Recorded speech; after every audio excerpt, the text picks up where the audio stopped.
তিনটি জিনিস মানুষের সঙ্গে যাবে, মৃত মানুষের সঙ্গে। তন্মধ্যে একটি হলো তার নিজ আত্মীয় স্বজন, অপরটি হলো তার অর্জিত মাল,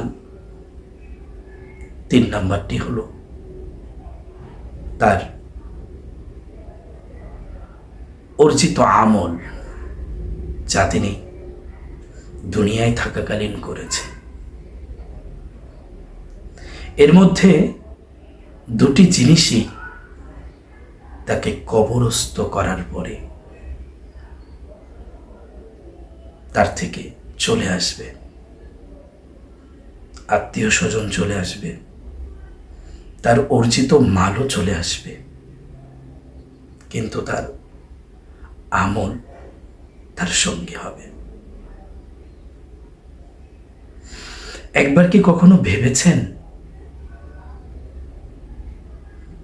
যেই আমলটি আপনার সঙ্গী হবে,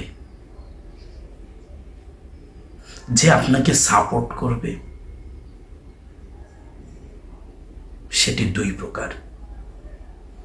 একটি হলো নেক আমল, আরেকটি হলো বদ আমল। নেক আমল আপনাকে সাপোর্ট করে জান্নাতি বানিয়ে দিবে, কিন্তু বদ আমল আপনার বিপক্ষে সাক্ষী দিয়ে আপনাকে আমাকে জাহান্নামী বানিয়ে দিবে। কখনো চিন্তা করে দেখেছেন যাদের জন্য দুনিয়াতে আপনি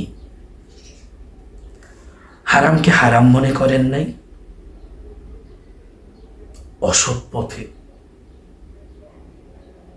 সম্পদ অর্জন করেছেন শুধুমাত্র আত্মীয় স্বজনদের সুখের জন্য, বাবা মা, স্ত্রী, পুত্র, সন্তান, তাদের সুখের জন্য আপনি কত কিছু দুনিয়াতে রেখে গেছেন। একটু কি বিবেক খাটিয়েছেন? সেটি হালাল পথে উপার্জন করেছেন নাকি হারাম পথে? যদি সেটি হালাল পথে হয়, আলহামদুলিল্লাহ, আপনি অনেক বড় সৌভাগ্যবান। আর যদি সেটি হারাম পথে হয়, তাহলে আপনার মতো দুর্ভাগা আর হতভাগা কেউ হতে পারে না। আপনি আমি হারাম পথে উপার্জন করে এই দুনিয়ার সম্পদগুলো হাজার বছর, কোটি বছর, কিয়ামত পর্যন্ত ভোগ করতে পারবো না। কুল্লু নাফসিন যায়িকাতুল মাউত, প্রত্যেক প্রাণীকেই মৃত্যুর স্বাদ গ্রহণ করতে হবে, সেটা হোক 2 দিন আগে নতুবা 2 দিন পরে। কখন, কার, কোথায়, কিভাবে, কোন সময় মৃত্যু চলে আসে কেউ বলতে পারে না। প্যারা দর্শক ও শ্রোতা, আমরা আজ থেকে নিয়ত করি, আমরা যে সম্পদগুলো অর্জন করছি সেটি হালাল পন্থায় করব।